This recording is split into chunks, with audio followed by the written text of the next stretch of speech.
Maille Usinage à Laval, c'est une école de production qui permet à des jeunes, un petit peu en rupture avec le système scolaire, de se trouver impliqués directement dans le monde professionnel et en même temps de répondre aux besoins en main-d'œuvre du marché industriel. Mégane Grassin, bonjour. Bonjour. Vous êtes la directrice de cette école qui a 2 ans.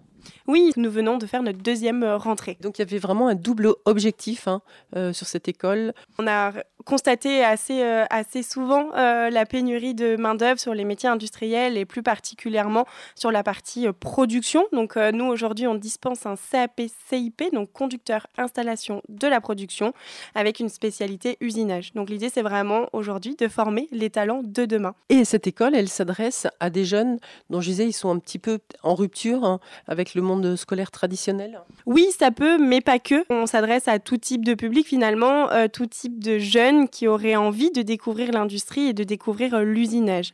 On est sur des méthodes pédagogiques différentes, on est vraiment sur le faire pour apprendre.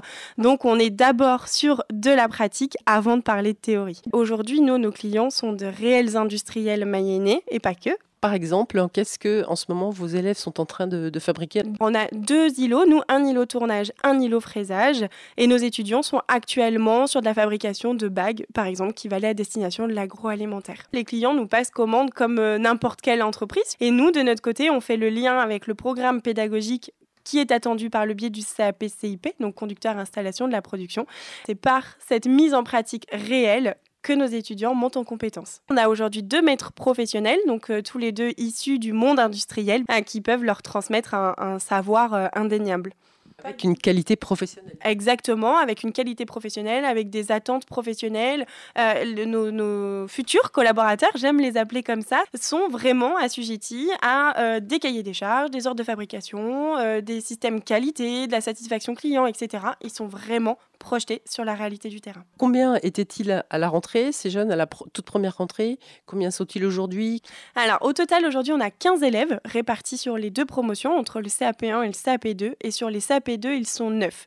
Ça veut dire 9 potentiels, dans quelques mois, à intégrer le marché du travail, soit sur un type d'emploi, soit sur un contrat d'apprentissage, puisque certains souhaitent continuer, s'orienter vers le bac pro. Est-ce qu'il y en a qui vont abandonner? Est-ce que ça les a convaincus de poursuivre dans cette voie professionnelle? Sur certains, ça les a forcément convaincus de poursuivre sur cette voie professionnelle, puisqu'aujourd'hui, j'ai les 3/4 de la promotion 2, donc les 9 élèves, qui souhaitent poursuivre sur un bac pro.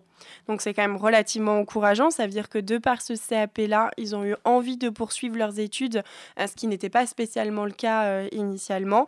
Et hélas, on a quand même perdu quelques élèves en cours de route, soit sur de l'arrêt total, soit sur de la réorientation sur d'autres secteurs industriels. Et alors, Mégane Grassin, si vous avez des clients, si vous leur fournissez des pièces, ça veut dire que ces pièces sont payées et ça pose la question de la rémunération peut-être des jeunes qui sont considérés comme quoi? Comme en apprentissage? Alors non, on n'est pas sur de l'apprentissage. Ils ont aujourd'hui un statut d'étudiant.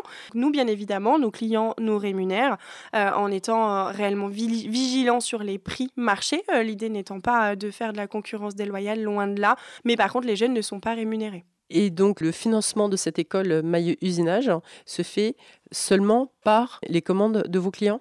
Non, pas seulement, j'aimerais énormément, mais aujourd'hui, on a la chance d'appartenir à un réseau qui s'appelle la FNEP, donc la Fédération nationale des écoles de production, et de bénéficier également de fonds par le biais de cette fédération-là, notamment par Total Energy, qui est non négligeable. Donc, l'école aujourd'hui a pu investir sur un réel parc machine, notamment grâce à ces fondations. On a eu aussi en local la chance d'avoir des subventions investissement par le biais de Omed Ciral.